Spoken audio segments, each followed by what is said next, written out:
ذي القربى صدق الله مولانا العظيم وصدق رسوله النبي الكريم الرؤوف الرحيم اللهم نور قلوبنا بالقرآن وزين أخلاقنا بالقرآن وادخلنا الجنة بالقرآن ونجنا من النار بالقرآن.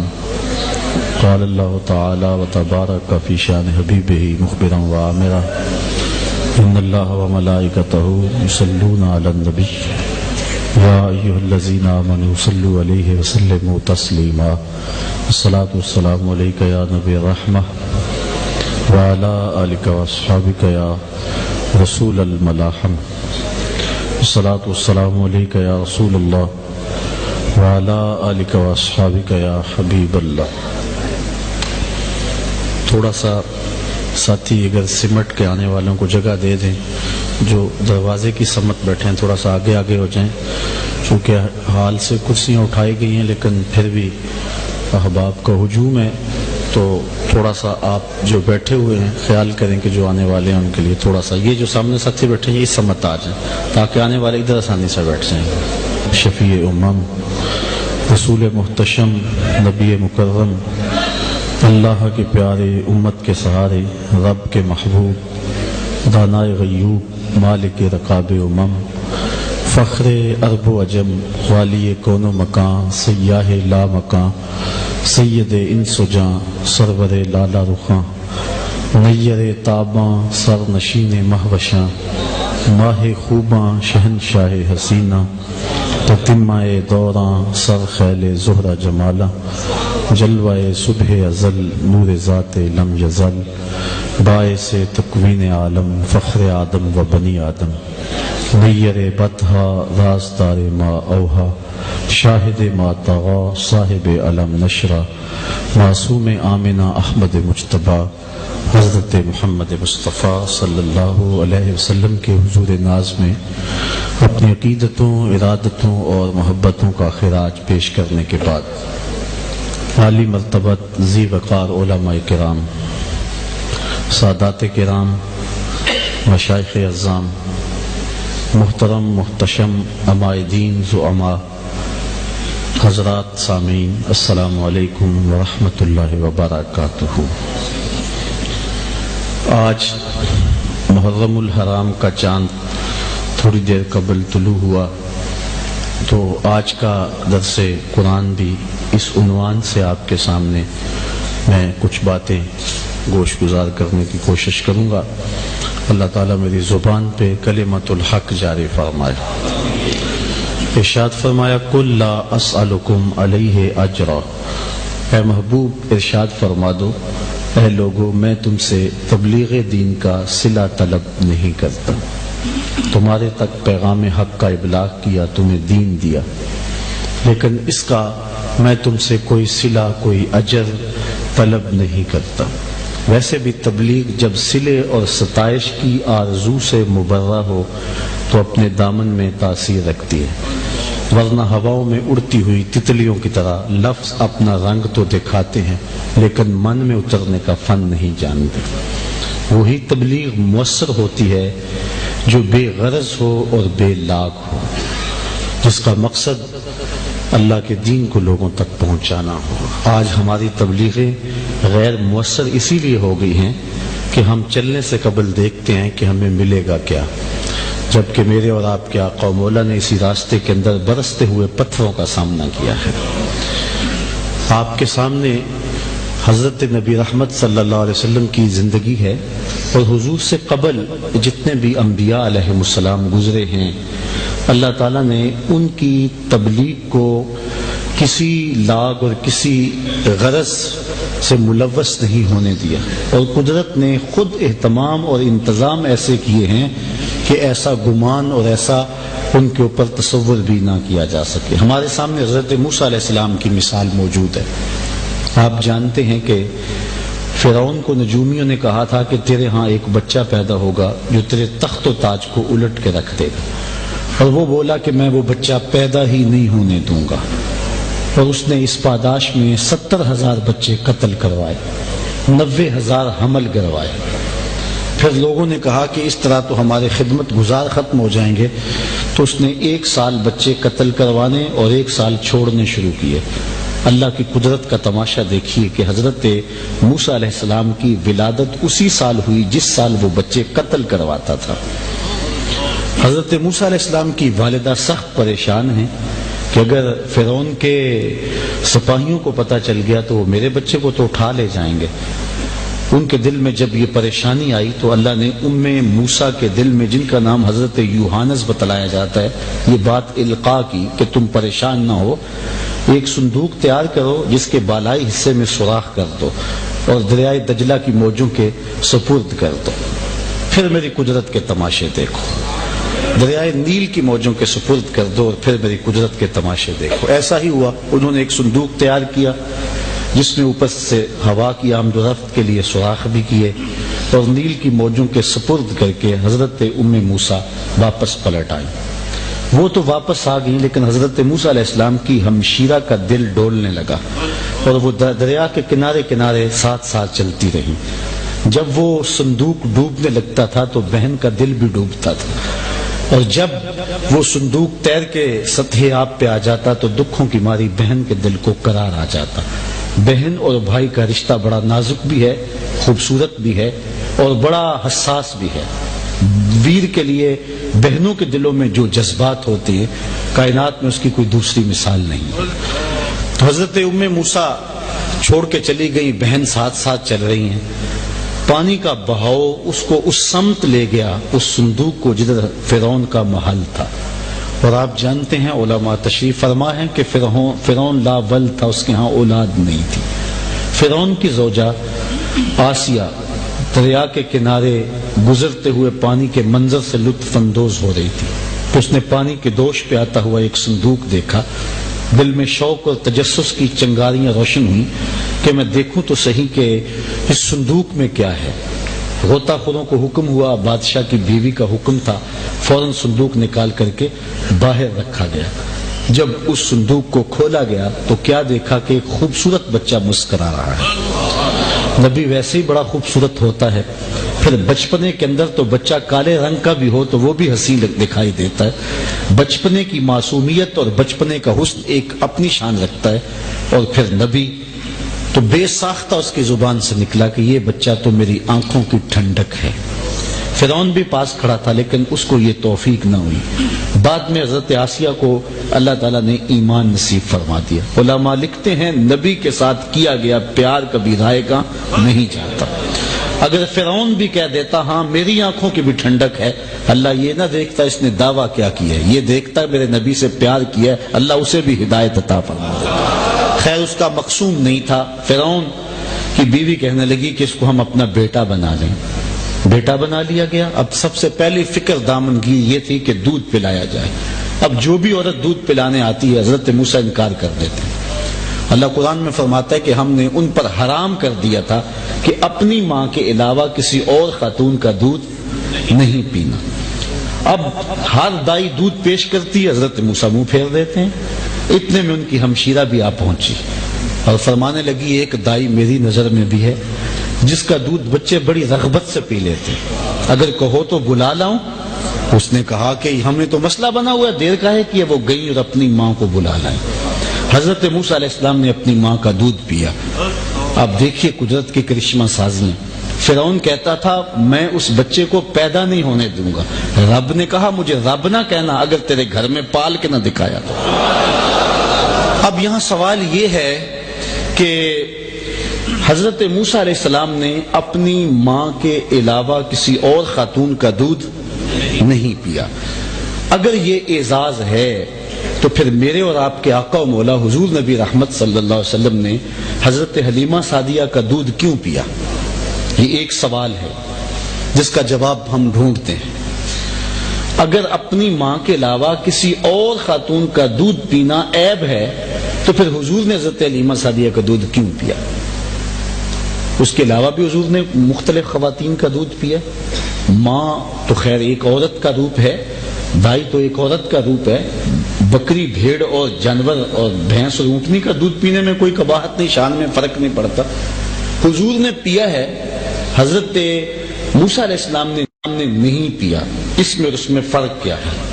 اس کی کئی وجوہات ہیں، لیکن میں اپنے مضمون کی مناسبت سے جو وجہ آپ کے سامنے رکھنے لگا ہوں وہ یہ ہے کہ حضرت موسیٰ علیہ السلام نے کل کلاں کھڑے ہو کے فرعون کے دربار میں اللہ کی توحید کا اعلان کرنا تھا، اور فرعون نے زیر لب مسکرا کے کہنا تھا الم نعدک فینا ولیدا، میرے گھر پلتا رہا اور آج مجھے عقل دینے آ گیا ہے؟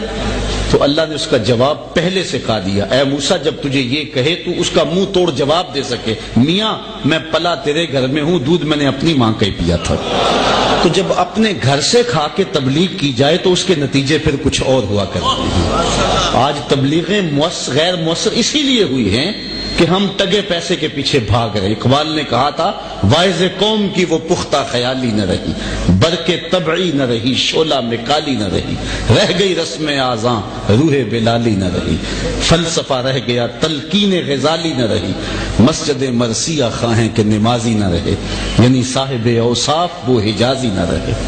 تو اپنے گھر سے کھا کے تبلیغ کا تیور کچھ اور ہی ہوتا ہے، اس لیے اللہ نے اپنے محبوب کی زبان سے اس بات کو کہلوایا، باوجود کہ حضور کا عمل بھی اس پہ گواہ ہے، لیکن تاکہ آنے والے مبلغین کے لیے روشنی بن جائے کہ اے محبوب تم فرما دو اے لوگوں میں تم سے تبلیغ دین کا کوئی صلہ نہیں مانگتا۔ اور پھر جس طرح حضور نے تبلیغ کی ہے، جو دکھ حضور نے سہی، میں یہاں کمرے سے اس باہر سے کمرے میں داخل ہوا ہوں تو آپ کے چہرے تمتما رہے تھے، آنکھوں میں پیار کی چنگاریاں تھیں، اور اسٹیج کے علماء جو میرے سے کتنے درجے بہتر ہیں اور سادات کرام، ان کے چہروں پر تمتماہٹ تھی، محبت کے جذبات تھے۔ اب میں 3 گھنٹے بھی تقریر کر جاؤں تو یہ کون سا مشکل ہے؟ آپ پیار دے رہے ہیں، میں پیار وصول کر رہا ہوں۔ مشکل تو اس وقت ہوتا ہے جب لوگ سننا نہ چاہیں، لوگ آگے سے پتھر لیے کھڑے ہیں، نہیں تیری بات کو سنیں گے۔ نبی پیغام حق لے کے جاتا ہے، لوگ کانوں میں انگلیاں ٹھونس لیتے ہیں، نہیں سنیں گے تیری بات۔ یہاں تو اگر سبحان اللہ زور سے نہ کہی جائے تو خطیب بگڑ جاتا ہے، اگر لاؤڈ سپیکر ٹھیک نہ ہو جائے تو ہم ناراض ہوتے ہیں۔ یہاں تو برستے ہوئے پھولوں میں آتے اور برستے ہوئے پھولوں میں جاتے ہیں، لیکن ذرا غور تو کریں کیسا مشکل کام ہے وہ تبلیغ۔ لوگ کانوں میں انگلیاں ٹھونس لیتے ہیں، ہاتھ کھڑے کر کے نعرہ لگانا تو دور کی بات ہے، لوگ کہتے ہیں تیری بات نہیں سنیں گے۔ اللہ کا نبی کھڑا ہے، اچھا میاں کبھی تو تھکو گے نا، کبھی تو انگلیاں نکالو گے، جب نکالو گے تب ہی پیغام حق دے کے جاؤں گا۔ لوگوں نے پتھروں سے استقبال نہیں کیا ہے، لوگوں نے راہوں میں کانٹے نہیں بچھائے ہیں، بکھتے ہوئے کانٹے، پھیلے ہوئے گڑھے، کیا کیا دکھ اور کیا کیا اذیتیں نہیں جو حضور کے راستوں میں کھڑے کیے گئے، کیا کیا مصیبتیں اور مقاومتیں، مخالفتیں، نکتہ چینی کی آندیاں، ناموافق حالات کے جکڑ، کیا کیا طوفان آئے۔ حضرت ام المومنین سیدہ عائشہ رضی اللہ تعالی عنہ فرماتی ہیں، میں نے ایک دن حضور سے پوچھا حضور احد کے دن سے سخت دن بھی بلا زندگی میں کوئی آیا تھا؟ صحابہ کی نظر میں سب سے مشکل دن جو حضور پر تھا وہ احد کا دن تھا، جب 70 صحابہ شہید کر دیے گئے، ان میں حضور کے چچا حضرت امیر حمزہ بھی تھے، جن کو نہ صرف شہید کیا گیا بلکہ ان کا مسلح کیا گیا، کان کاٹ لیے گئے، آنکھوں میں نیزے چبوئے گئے اور ان کے اعضائے بطنیاں کاٹے گئے، اس کا ہار پرویا گیا، کلیجہ چبایا گیا۔ آقا کریم کے سر پہ پٹی بندی تھی، آنکھوں میں آنسو تھے، اور بار بار کہتے ما فعل امی، میرے چچا کی کہانی بھی تو سناؤ نا، میرے چچا کی بات بھی تو کرو نا۔ یہ دردناک ترین دن ہے تاریخ اسلام میں۔ حضرت ام المومنین کہتے ہیں کہ میں نے عرض کی حضور احد کے دن سے سخت دن بھی زندگی میں کوئی آیا؟ فرمایا ہاں عائشہ، جب طائف کے بازاروں میں تیری قوم نے مجھے پتھر مارے تو یہ دن احد کے دن سے بھی سخت تھا۔ عبد یالیل اور دیگر 2 سرداروں کے پاس حضور پیغام حق لے کر کے گئے، حضور نے دعوت دین دی، انہوں نے مسترد کر دی۔ آقا کریم نے ایک بات کہی کہ ما قلتم، جو تم نے کہا سو کہا، میں تمہاری بھلائی کا پیغام لے کر آیا تھا، مجھے غرض نہیں تھی تم سے، لیکن میں تمہاری بھلائی اور بھلے کی بات لے کر آیا تھا، تمہاری قسمت تم نے قبول نہیں کی، لیکن اب میرے ساتھ ایک وعدہ کرو کہ اس بات کو میرے اور تمہارے درمیان راز رکھنے کا معاہدہ کرو، چونکہ مکے والوں تک یہ خبر پہنچے گی تو وہ تمسخر اڑائیں گے کہ لوگ گئے تھے طائف میں، وہاں بھی کسی نے نہیں سنی، اس لیے میں تمہارے بھلے کی بات تمہارے تک پہنچائی، تم نے نہیں سنی، تمہاری قسمت۔ اب اس بات کو افشا نہ کرنا۔ انہوں نے کہا کہ ہم کیوں راز رکھتے پھریں، بلکہ انہوں نے بڑا عجیب سا رویہ اپنایا۔ حضور نے واپس جس راستے سے گزرنا تھا وہاں 2 رویا کتاروں میں اوباش لڑکوں کو کھڑا کر دیا، ان کے ہاتھوں میں کنکر اور پتھر تھے۔ حضور جب گزرتے تو وہ حضور کے پاؤں پہ پتھر مارتے، حضور پاؤں اٹھاتے تو دوسرے پاؤں پہ پتھر مارتے، شدت درد اور احساس کرب سے حضور جب بیٹھ جاتے تو 2 گنڈے آگے بڑھتے، حضور کو کندھوں سے پکڑ کے حضور کو اٹھاتے اور پھر پتھر مارتے۔ فرمایا عائشہ یہ دن وہ دن تھا جب مجھے احد سے زیادہ تکلیف پہنچی، جب مجھے پتھر مارے گئے طائف کے بازاروں میں اور ان دکھوں سے دوچار کیا، اور پھر حضور علیہ الصلوۃ والسلام سے عرض کیا گیا کہ حضور ان کے لیے بد دعا بول دیجئے۔ نبی رحمت کی زندگی کا انداز تو دیکھیے، حضور کی زندگی کے تیور کو دیکھیے۔ حضور فرمایا میں زحمت بن کر نہیں، میں رحمت بن کر آیا ہوں۔ جب اسرار پہم بڑھا کہ انہوں نے دکھ دیے ہیں، انہوں نے اذیتیں پہنچائی ہیں، حضور آپ ان کے لیے بد دعا بول دیجئے۔ حضور نے ہاتھ اٹھا لیے۔ صحابہ کا خیال تھا کہ ابھی لب سے لفظ نکلیں گے اور 2 پہاڑ آپس میں جڑ جائیں گے اور طائف والوں کو پیس کر کے رکھ دیا جائے گا، لیکن محبوب کے ہاتھ اٹھے اور فرمایا اللہم اہد قومی فإنہم لا یعقلون، اے اللہ میری قوم کو ہدایت دے دے، یہ مجھے جانتی نہیں ہے، میرے پیغام کو سمجھتی نہیں ہے، اور اگر جانتی ہوتی تو میرے ساتھ یہ سلوک نہ کرتی۔ حضور نے فرمایا صحابہ مجھے ان کی نسلوں سے ایمان کی توقع ہے۔ مبلغین کے لیے اس میں کتنی بڑی روشنی ہے۔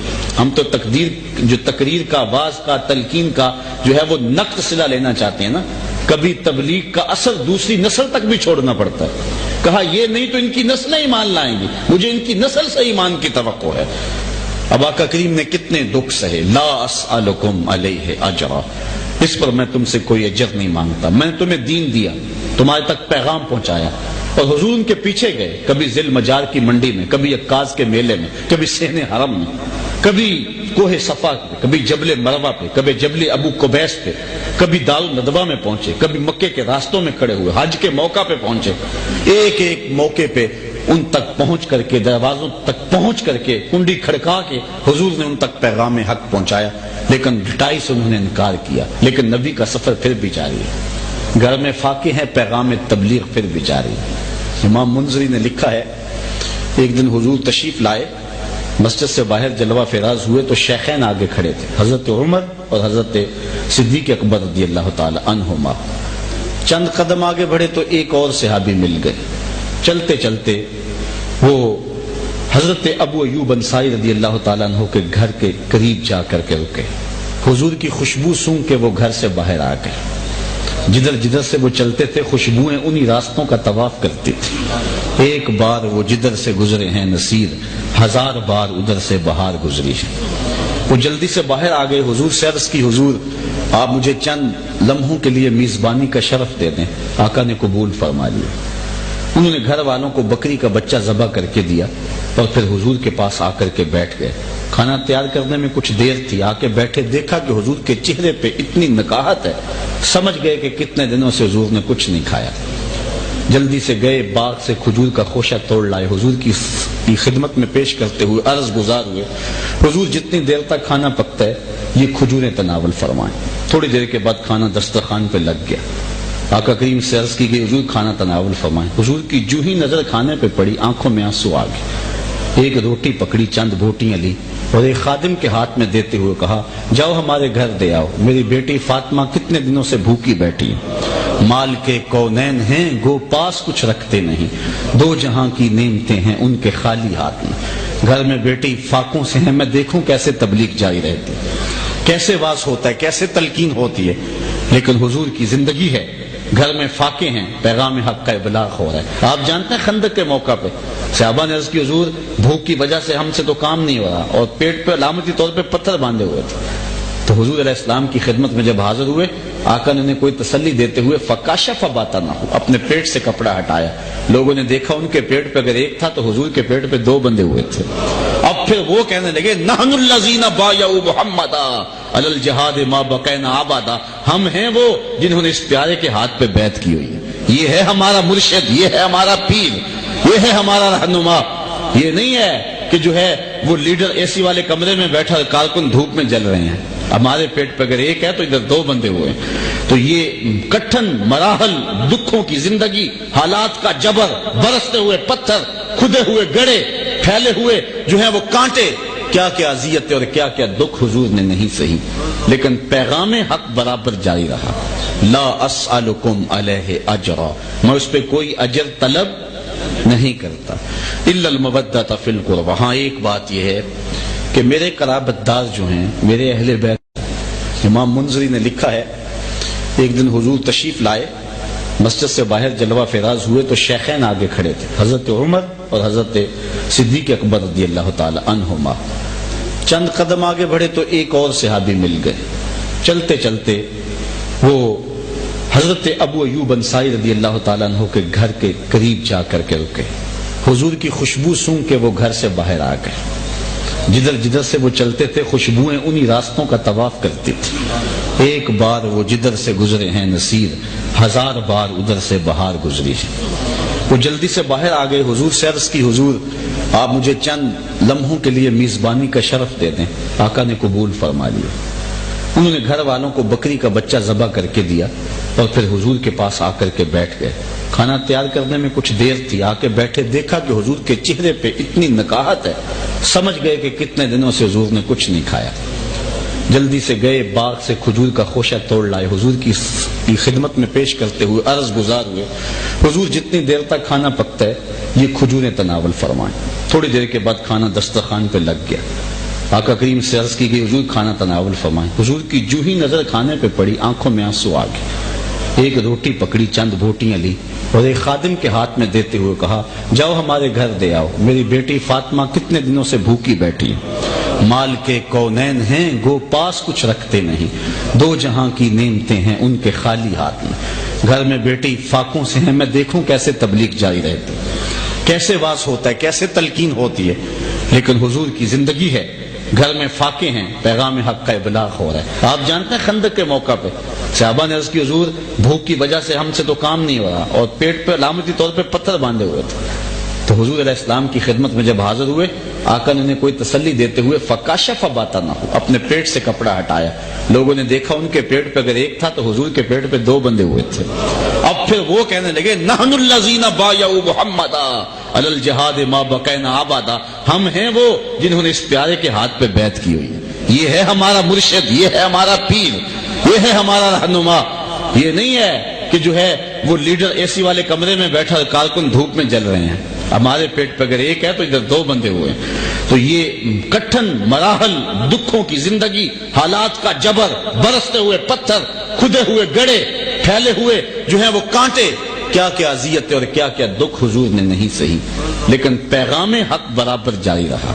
لا اسألکم علیہ اجرا، میں اس پہ کوئی اجر طلب نہیں کرتا، الا المودۃ فی القربى۔ ہاں ایک بات یہ ہے کہ میرے قرابت دار جو ہیں، میرے اہل بیت نبوت جو ہیں، تم نے ان سے پیار کرنا۔ اب ایک سوال ہے جو خانہ ذہن میں آتا ہے کہ جب تبلیغ دین پہ کوئی صلہ نہیں مانگا، کوئی اجر طلب نہیں کیا، تو اہل قرابت کے ساتھ پیار بھی طلب نہ کیا جاتا؟ لیکن اللہ تعالیٰ نے فرمایا، محبوب تم کہہ دو میں تم سے تبلیغ دین کا کوئی صلہ طلب نہیں کرتا، لیکن اللہ سے استثناء کیا گیا نا، اور پھر جو ہے وہ اجر تو ثابت ہو گیا کہ میں ہاں یہ چیز مانگتا ہوں کہ میرے قرابت داروں سے پیار کرنا، تو پیار بھی تو ایک اجر کی صورت ہو سکتی ہے۔ ایک سوال پیدا ہوا، لیکن اس کا جواب یہ ہے کہ لوگوں، میں تم سے اجر طلب نہیں کرتا، لیکن اپنے اہل بیت سے پیار مانگتا ہوں، وہ اس لیے کہ میرے اہل بیت سے پیار کرو گے تو تمہارا اپنا ایمان محفوظ رہے گا، یہ بھی تمہارے ہی بھلے کی بات ہے، یہ بھی تمہارے ہی فائدے کی بات ہے۔ اگر ان سے جڑ جاؤ گے تو تم محفوظ رہو گے۔ اور حضور نے خطبہ ارشاد کرتے ہوئے تاریخی جملہ ارشاد فرمایا، انی تارک فیکم الثقلین، اے لوگوں میں تمہارے اندر 2 بھاری چیزیں چھوڑ کے جا رہا ہوں، کتاب اللہ و اطرتی، ایک اللہ کی کتاب اور ایک میری اطرت، میری اولاد اہل بیت نبوت۔ اچھا یہاں پھر ایک سوال کہ جب کتاب اللہ جو چھوڑ دی تو پھر کوئی کسر باقی تو نہیں رہ گئی تھی؟ پچھلے درس قرآن کے موقع پہ اس کتاب کے حوالے سے بہت گفتگو ہوئی، تو جب اللہ کی کتاب میسر تھی تو پھر کتاب کے ہوتے ہوئے کسی اور چیز کی ضرورت کیا باقی رہ جاتی؟ ہر دکھ کا مداوع قرآن ہے، ہر مرض کا علاج قرآن ہے، ہر دکھ کی شفا قرآن ہے، ہر پریشانی کا حل قرآن ہے۔ تو جب قرآن جو ہے اور قرآن کو جو دامن میں تھانپ لیا گیا تو پھر اہل بیت کی جو ہے وہ ان کی دامن کو مضبوطی سے تھامنے کی تاکید کیا معنی رکھتی؟ یہ ایک سوال ہے جو اپنی جگہ پہ کھڑا ہے۔ حضرت جنید بغدادی علیہ رحمہ نے ایک دن اپنے مرید کو ایک صندوق دیا، کہا بیٹے اس کو لے جاؤ اور جا کے دریائے دجلہ میں پھینکاؤ، اور سنو اس کو کھول کر نہیں دیکھنا کہ اس کے اندر ہے کیا، کامل مرید وہ ہوتا ہے جو اپنے شیخ کے راز کی حفاظت کرے. مرید نے وہ صندوق سر پہ اٹھایا اور دجلہ میں پھینکا. جب پھینکا تو عجیب منظر دیکھا کہ پانی پھٹ گیا اور صندوق کے لیے اس نے راستہ دے دیا اور بڑی محبت سے اس صندوق کو اپنی آغوش میں لیا. مرید کا دل عجیب کیفیات سے دوچار ہو گیا. واپس پلٹا, شیخ سے عرض گزار ہوا, حضرت یہ منظر میری آنکھیں نہ دیکھتی تو میں کبھی سوال نہ کرتا, لیکن اب میں بے چین ہو گیا ہوں. مجھے بتایا جائے کہ اس صندوق میں کیا تھا جس کے لیے پانی نے بھی راستہ چھوڑ دیا, اور اگر وہ کوئی اتنی ہی معزز شے تھی تو آپ نے پھینکوائی کیوں؟ میرے لیے یہ مہمہ بن گیا ہے, مجھے ارشاد کیجئے, ورنہ وہ ویسے میں پھینک آتا, میں سوال نہ کرتا. اتنی معزز اور متبرک شے تھی کہ پانی نے بھی راستہ دے دیا, اور پھر اگر وہ اتنی متبرک تھی تو پھینکوا کیوں دیا, سنبھال کے رکھا کیوں نہیں؟ تو شیخ فرمانے لگے, بیٹے چونکہ تم نے منظر ایسا دیکھ لیا, جب تک یہ بات بتاؤں گا نہیں, راز کھولوں گا نہیں, تمہیں چین نہیں آئے گا. سنو. اس لیے وہی شخص کامل اسلام اور ایمان اور دین اور جو ہے وہ سچائی کا علم بردار ہے جس کے ایک ہاتھ میں قرآن ہے, دوسرے ہاتھ میں اہل بیت نبوت کا دامن ہے, جو دونوں کے دامن کو مضبوطی سے تھامے ہوئے ہے. فرمایا میں تمہارے اندر دو بھاری چیزیں چھوڑ کے جا رہا ہوں, ان کو مضبوطی سے تھامے رکھنا اور ان کو مضبوطی سے پکڑے رکھنا. حضور نبی رحمت صلی اللہ علیہ وسلم نے جہاں قرآن کے دامن کو مضبوطی سے تھامنے کی تاکید فرمائی, وہاں حضور نے اہل بیت کے دامن کو بھی مضبوطی سے پکڑنے کا درس دیا. حضرت اسامہ بن زید بن حارثہ رضی اللہ تعالی عنہ سے روایت ہے, کہتے رات کا کچھ حصہ بیت چکا تھا, میں حضور کی خدمت میں حاضر ہوا. فی بعض الحاجہ, مجھے حضور سے کوئی حاجت تھی. صحابہ اپنی حاجتیں لے کر حضور کی دہلیز پہ جایا کرتے تھے. یہ فتنہ بعد میں پیدا ہوا کہ نبی سے مانگنا نہیں چاہیے. اول من انکر التوسل والاستغاثہ والنداء ہوا ابن تیمیہ. پہلا شخص جس نے اس بات کا انکار کیا توسل, استغاثہ اور ندا کا, وہ ابن تیمیہ ہے. اس سے قبل امت میں اس عنوان سے کوئی اختلاف نہیں تھا. سارے جھولیاں پھیلا پھیلا کے محبوب کی چوکھٹ پہ آیا کرتے. ایک تو یوں تے ہیں میری آساں دا سہارا, دس کنو کراں جے تینو نہ کراں یاد. اگر محبوب کی چوکھٹ سے بھی نہیں مانگنا تو پھر مانگنا کہاں سے ہے؟ تو سارے لوگ آیا کرتے تھے. یہ فتنہ بعد میں پیدا ہوا. جس طرح سے شیخ محقق لکھتے ہیں, فرماتے ہیں اللہ کا شکر ہے, تتمہ مدارج النبوہ اٹھائیں, کہتے ہیں اللہ کا شکر ہے امت میں بہت عنوانات سے اختلافات موجود ہیں, لیکن میری زندگی میں کم از کم حضور کی حیات طیبہ پر تو کوئی اختلاف نہیں ہے. یعنی اتنے سال ہو گئے ہیں, امت بہت اختلافات میں مبتلا ہوئی, لیکن حضور کی حیات کے بارے میں کوئی اختلاف نہیں پایا جاتا, لیکن آج وہ بھی پایا جاتا ہے. اس کا مطلب ہے یہ شیخ کے بعد پیدا ہوا ہے. اس لیے مختلف ادوار کے اندر مختلف اختلافات جنم لیتے رہے. تو توسل, استغاثہ اور ندا, اس میں امت کے اندر کوئی اختلاف نہیں پایا جاتا تھا. اور لوگ عرض کیا کرتے تھے, حضرت زینب نے بھی کہا تھا کربلا کے میدان میں, یا جدہ ہو یا جدہ ہو ھذا حسین مزمل بالآرا ہو یا محمدہ ہو یا محمدہ ہو. حضرت امام زین العابدین نے بھی روتے ہوئے کہا تھا یا رحمت للعالمین ادرک لزین العابدین محبوس فی عید الظالمی. انہوں نے بھی کہا تھا پکارنے والے ہر دور میں اپنے آقا و مولا کو پکارا کرتے تھے اور اپنے دکھ سنایا کرتے تھے اور اپنی محبتوں کا خراج پیش کیا کرتے تھے. حضرت اسامہ بن زید کہتے ہیں میں بھی حضور کی چوکھٹ پہ گیا کوں فی بعض الحاجہ, مجھے غرض تھی حضور سے, حاجت تھی, اس کے لیے میں حاضر ہوا. اچھا, رات کا کچھ لمحہ بیت چکا تھا. صحابہ کی عادت یہ تھی کہ وہ حضور کے در پہ دستک نہیں دیا کرتے تھے, دہلیز کے ساتھ لگ کے بیٹھ جاتے, حضور خود آ جاتے, اور اگر ضرورت پیش آ جاتی دستک دینے کی تو پھر انتہائی لطیف طریقے سے دستک دیتے. امام بخاری نے ادب المفرد میں لکھا کانت تکرہ ابواب النبی بالاظافر. اگر دستک دینے کی نوبت بھی آ جاتی تو صحابہ اپنی انگلیوں کے پوروں کے ساتھ دستک دیتے تھے. وہ کیا ساغر صدیقی نے کہا تھا, میں نے پلکوں سے در یار پہ دستک دی ہے, میں نے پلکوں سے در یار پہ دستک دی ہے, میں وہ سائل ہوں جسے کوئی صدا یاد نہیں. ساغر صدیقی نے تو ایک تخیل باندھا ہے نا, ایک تصور باندھا ہے, ایک شاعرانہ تصور ہے اس کا, لیکن صحابہ نے عملاً در حبیب پہ یوں دستک دے کے دکھایا. اور ملا علی قاری نے یہاں بڑی خوبصورت بات لکھی اس حدیث کی شرح میں, کہتے ہیں ناخنوں سے یا پوروں سے دستک دینے کا کیا مطلب ہے؟ اس کے تحت لکھتے ہیں اے ضربن خفیفن و دکن لطیفن تعظیمن و تکریمن و تشریفن. کہا یہ سب کچھ حضور کی عزت افزائی کے لیے تھا. حضرت امام مالک نے 40 سال تک حضور کے روضے کے پاس بیٹھ کے درس حدیث دیا ہے. حضرت امام شافعی کہتے ہیں ان کی ایک ادائی مجھے کھا گئی. جب محدثین روایت کرتے تو کہتے ہیں کالا کالا رسول اللہ، یہ بات حضور نے فرمائی. لیکن امام مالک جب روایت کرتے حضور کے روزے کی طرف اشارہ کر کے کہتے اس گنبد خضرا کے مکین نے فرمایا. کہتے میں نے کہا اب میں نوکری کروں گا اس شخص کی ساری زندگی. 40 سال تک حضور کے روزے کے پاس بیٹھ کے درس قرآن دی، درس حدیث دی ہے. 40 سال میں ایک بار بھی ایسا نہیں ہوا کہ کتاب کے ورق کے پلٹنے کی آواز بھی پیدا ہونے دی ہو. لے سانس بھی آہستہ کے دربار نبی ہے. آج تو لوگ تول رہے ہیں نا، ناپ رہے ہیں نا، آج تو وزن کیا جا رہا ہے نا. ایک کہتا ہے ایک سیر ہے، دوسرا کہتا ہے ایک چھٹانک اور ڈال لو، تیسرا کہتا ہے کہ ایک چھٹانک اور. شرم نہیں کس کو تول رہے؟ ڈٹھے ورق قرآن دے پھول سارے، تیری شان جیا نہیں کوئی ہو ڈٹھا. تیری شان دا کرے مقابلہ جڑا انہوں عاشقاں اصلی چور ڈٹھا. کوئی نور آکھے کوئی بشر آکھے، پیندا رات دنے اے ہو شور ڈٹھا. اللہ والیاں گل مکا دیتی تساں ہور ڈٹھا سا ہور ڈٹھا.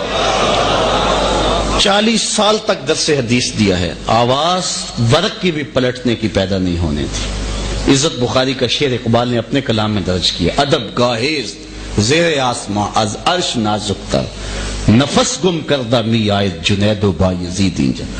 میاں یہاں تو سانسوں کا شور بھی بے دبی ہے، بڑا حساس معاملہ ہے. آج کل جاہل مفتی مختلف چینلوں پہ بیٹھ کے جو ہے وہ دین کا تمسخر اڑا رہے ہیں. اور آج وہ آسیہ کی سزا کا معاملہ چلا، کوئی چراہے میں بیٹھ کے لکھ رہا ہے، کچھ بول رہا ہے.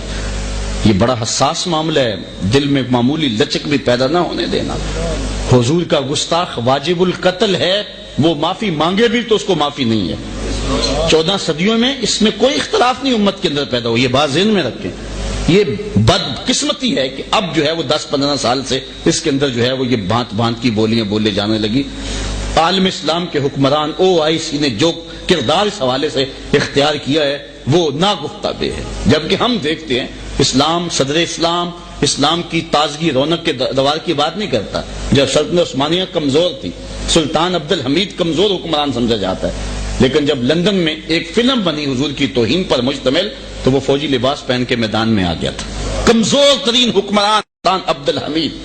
باقی سلطان صلاح الدین ایوبی کی کہانیاں تو ہیں ہی بڑی جو ہے وہ خوبصورت. نور الدین زنگی کی کہانی تو ہے ہی بڑی جو ہے وہ خوبصورت. وہ تو ایمانوں کو حرارت دیتی ہے. جب ریجی نال نے کہا نا مسلمان حاجیوں کو روکا اور ان کا سامان لوٹا اور لوٹ کر کے کہا بلاؤ اپنے نبی محمد کو جو تمہاری جان چھڑائے، تو سلطان صلاح الدین ایوبی نے جب یہ بات سنی، میں نے روایات میں پڑھا ہے، اس کی آنکھوں سے شرارے نکلتے تھے اور وہ ہونٹ پیستا تھا اور دانت پیستا تھا. اور اس نے غصے میں قسم کھائی کہ اتنی دیر تک چین کی نیند نہیں سوؤں گا جب تک اس ظالم کو اپنے ہاتھوں سے کیفر کردار تک نہیں پہنچا دے. پھر 2.25-3 سال تک سلطان نے اپنی کروٹ بستر سے نہیں لگائی. یہ تاریخ ہے ہماری. جب نیند تنگ کرتی تھی خیمے کی چوب سے ٹیک لگا کے آنکھوں کی آگ نکال لیتا تھا. بستر پہ اس نے اپنی کمر نہیں لگائی. پھر 3 سال کے بعد انگلستان کے سارے شہزادے وہ وقت بھی آئے کہ لائن میں کھڑے تھے. اس نے شاہ گاموں کو اپنی کرسی دی. کہا جسے کرسی دیتے امن دیتے ہیں، ہم سفارتی آداب جانتے. اس نے نائٹس کو اب خورا دیا، پانی پلایا. کہا جس کو ہم پانی دیتے ہیں امن دیتے ہیں.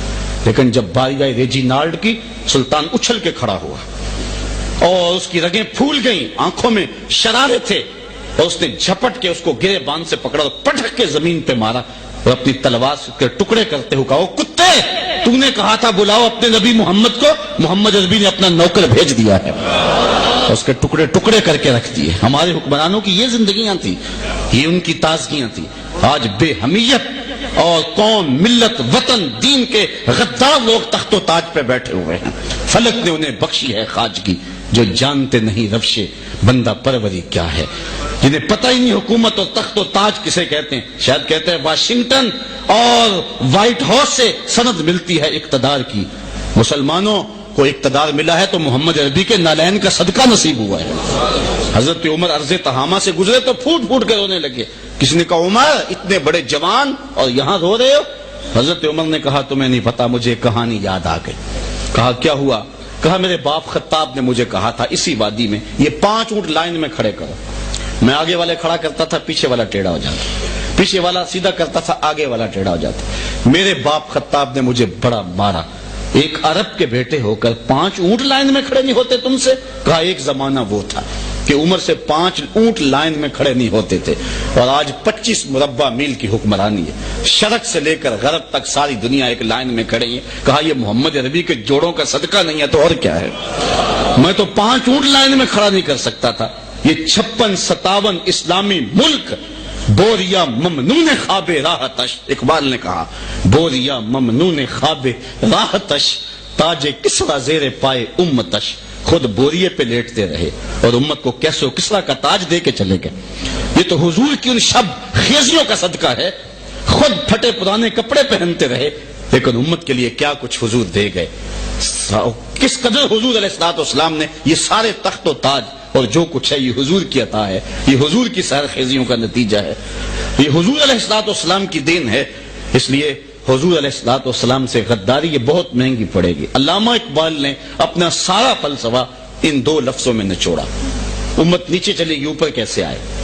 اقبال نے اس پر بہت کچھ لکھا، بہت کچھ لکھا، یہ سبب بھی ہے، یہ سبب بھی ہے، یہ بھی سبب ہے، لیکن جواب شکوہ کے اندر جو خلاصہ اقبال نے بیان کیا، اپنا سارا فلسفہ 2 لفظوں میں نچوڑا، وہ کیا کی محمد سے وفا تو نے تو ہم تیرے ہیں، یہ جہاں چیز ہے کیا لوح و قلم تیرا۔ اللہ کہتا ہے میرے محمد سے وفا کر لو، پھر سارا زمانہ تمہارا ہوگا، پھر قلم بھی تمہارے ہاتھ میں دے دیں گے، لوح بھی تمہارے ہاتھ میں دے دیں گے، پھر اپنی تقدیر خود لکھا کرنا، جو لکھو گے وہی زمانے کی تقدیر بناتے چلے جائیں، پھر خدا بندے سے خود پوچھے گا بتا تیری رضا کیا ہے۔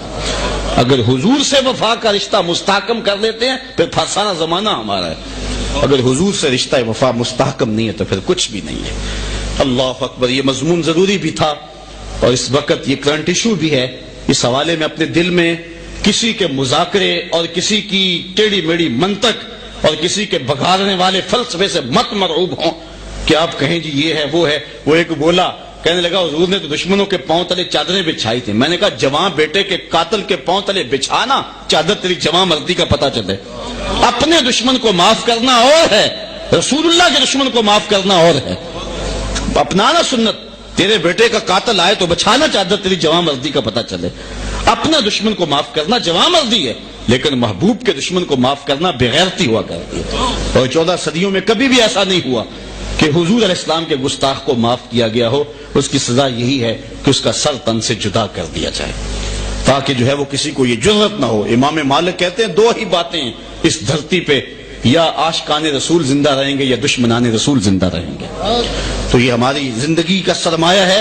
ہم بہت کمزور ہیں عملی طور پہ، جن کوتاہیوں میں ہم مبتلا ہیں، آپ کو بھی پتہ ہے، مجھے بھی پتہ ہے، نہ ہماری وہ شکلیں رہی، نہ ہمارا وہ کردار رہا، آج ہم کہاں سے لڑک کے کہاں چلے گئے۔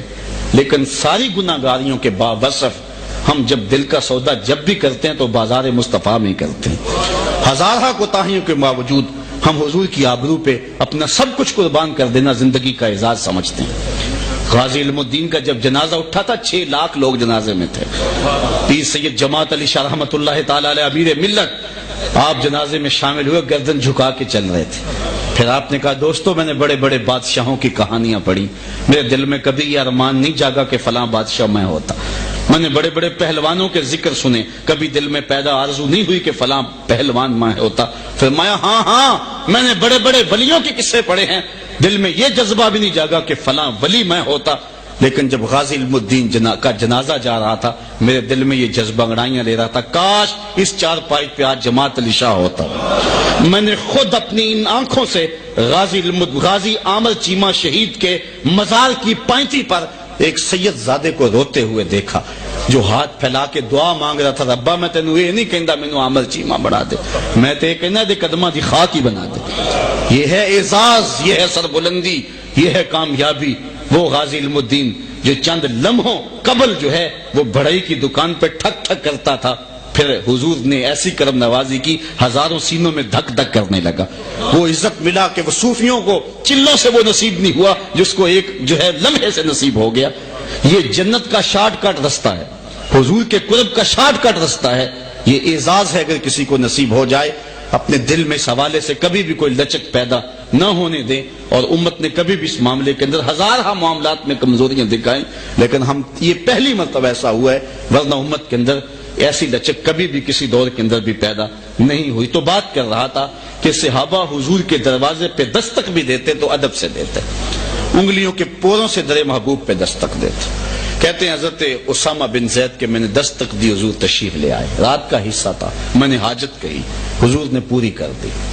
جب میں حضور سے حاجت کہہ رہا تھا میں نے ایک منظر دیکھا، چونکہ رات کا موقع تھا، حضور ایسے ہی چادر اوڑھ کے آ گئے، تو میں نے جب حضور سے بات کی تو میں نے ایک منظر دیکھا، وہ کیا تھا کہ چادر کے اندر سے دائیں بائیں سے حرکت کا احساس ہوتا ہے۔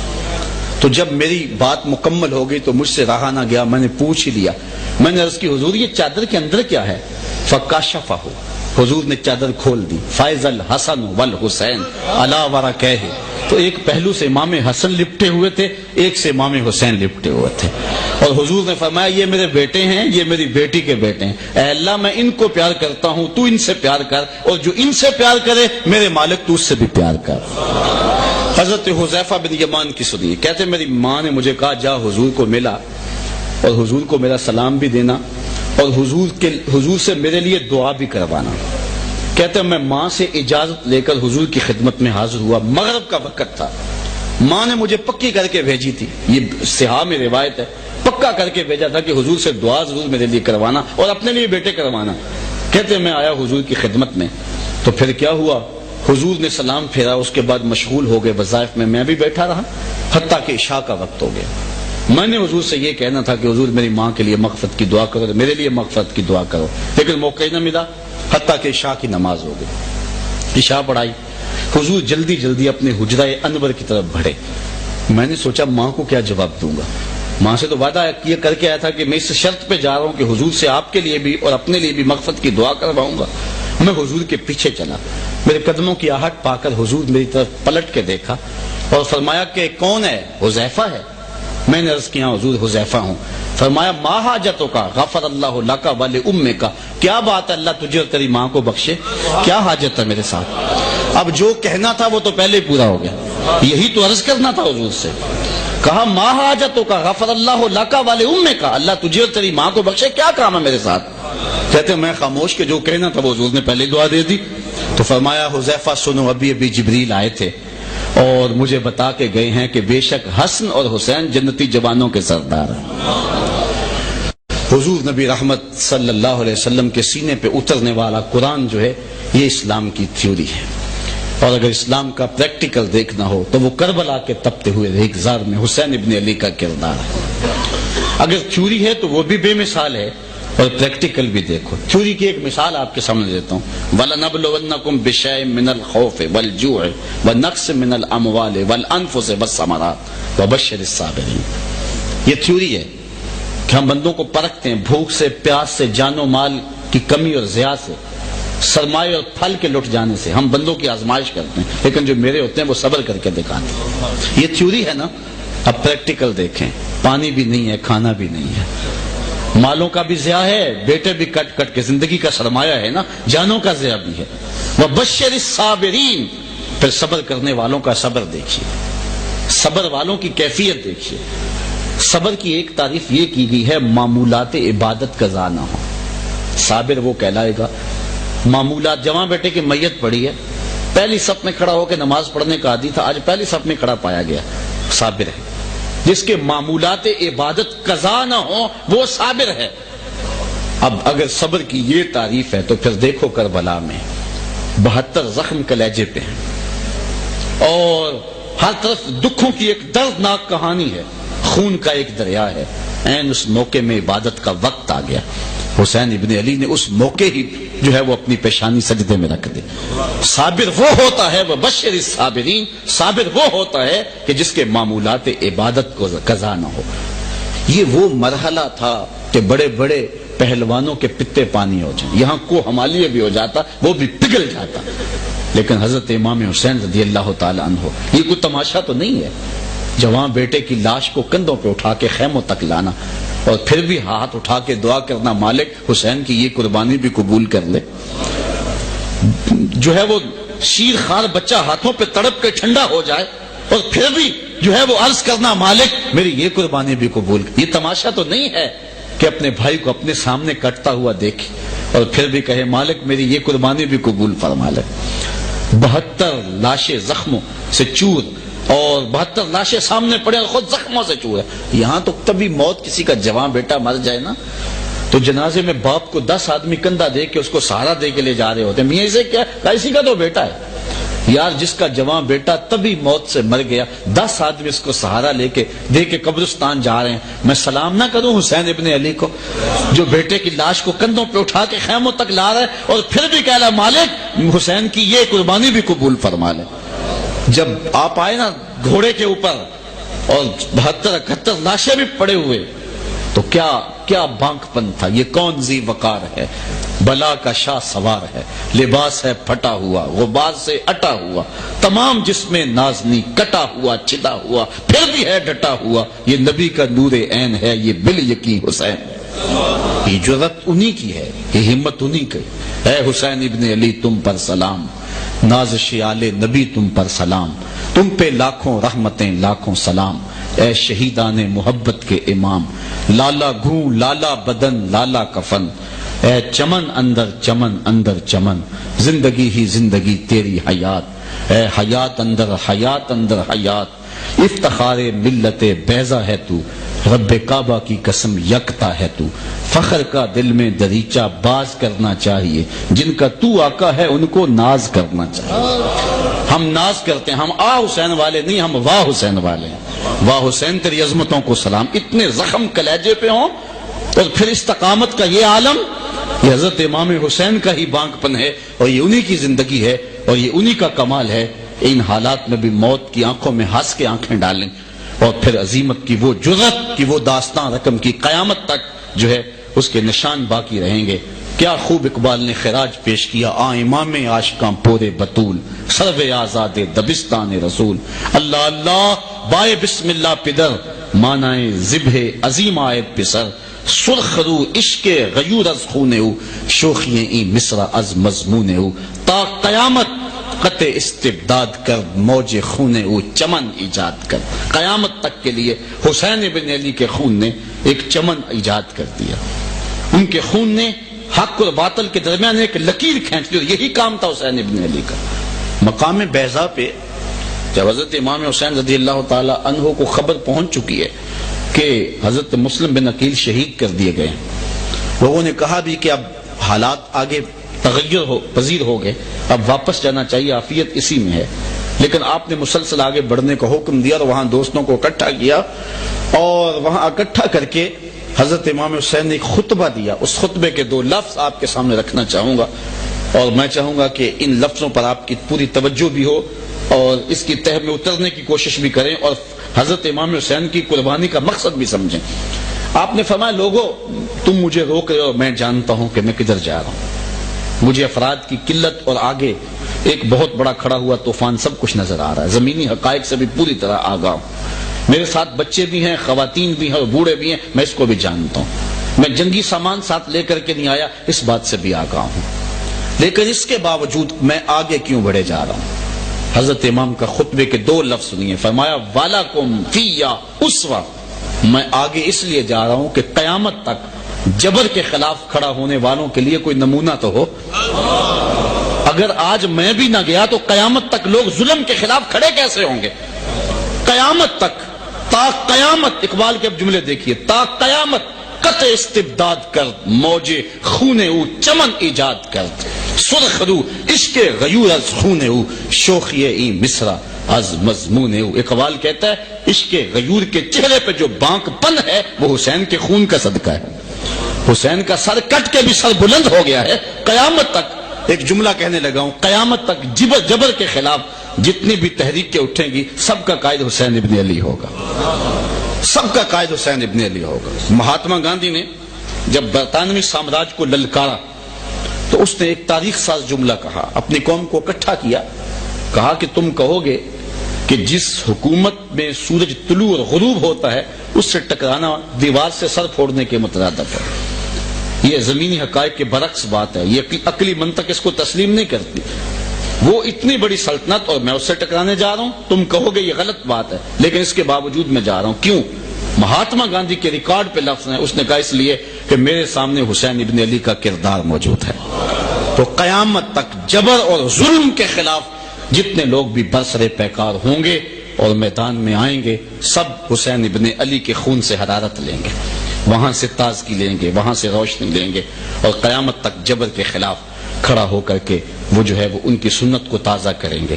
قیامت تک یزید بھی آتے رہیں گے، لیکن حسین کے جانشین وقت کے یزیدوں کو للکارتے رہیں گے۔ کوئی مصلحت اور کوئی زمینی حقائق ان کے سامنے نہیں ہوں گے، وہ حسینی تلوار بن کے یزیدیوں کو کاٹتے رہیں گے، اور قرب قیامت تک جو ہے وہ جبر کے مقابلے میں سینہ سپر ہوتے رہیں گے، تا قیامت قطع استبداد کر موج خون او چمن ایجاد کر، قل لا اسألکم علیہ اجرا الا المودۃ فی القربى۔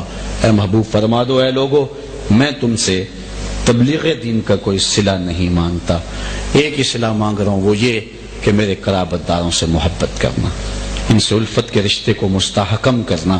حضور نے فرمایا علموا اولادکم ثلاث خصال، اپنی اولاد کو 3 چیزیں سکھا کے جاؤ، پڑھا کے جاؤ، یہ سبق رٹا کے جاؤ اپنی اولاد کو۔ تم نے ڈاکٹر بھی بنایا، اپنی اولاد کو سول انجینئر بھی بنا لیا، تم نے اپنی اولاد کو سیاست کے اکھاڑے میں بھی اتار دیا، اور ان کے داؤ پیچ بھی دیکھے تم نے بہت کچھ دیکھا، عالی نسب پلازے ان کی ملکیت میں دیکھے تم نے بہت کچھ، لمبی لمبی گاڑیوں میں اپنی اولاد کو گھومتے ہوئے بھی دیکھا، خوش بھی ہوئے، لیکن میرے آقا نے فرمایا 3 چیزیں اپنی اولاد کو ضرور دے کے جانا، حب نبیکم، ایک نبی کا پیار دے کے جانا، وحب اہل بیت ہی، دوسرا اہل بیت نبوت کا پیار دے کے جانا، وتلاوت القرآن، اور تیسرا قرآن کی تلاوت کر سکھا کے جانا انہیں۔ یہ 3 دولتیں تمہاری اولاد کے دامن میں ضرور ہوں، اور اگر یہ نہیں ہے تو پھر کچھ بھی نہیں ہے۔ اللہ آج کے درس کی ساعتوں کے ایک لمحے کو اپنی بارگاہ میں قبول فرمائے، جملہ معامنین، جملہ کوشش کرنے والے سب کو جزائے جزیل دے۔ وآخر دعوانا الحمدللہ رب العالمین، الحمدللہ رب العالمین، والصلاة والسلام علی سید الانبیاء والمرسلین۔ اے اللہ اٹھے ہوئے ہاتھ، پھیلی ہوئی جھولیاں رحمتوں سے بھر دے، بخت کی بہاریں نصیب کر دے، مقدر کی خزائیں رخصت فرما، جیئیں تو تیرے لیے، مریں تو تیرے دین کے لیے، زندگی کی آخری سانس تک تیرے رسول کے وفادار رہیں، ہر علت، ہر قلت، ہر ذلت سے رہائی دے دے، اپنے پاک نبی کے در کی گدائی دے دے۔ اے اللہ دور و نزدیک سے یہ لوگ سردی میں چل کے کتاب رحمت قرآن کا درس سننے کے لیے آئے ہیں، اے اللہ گھروں میں پہنچنے سے قبل اس درس کی برکتیں سب کے گھروں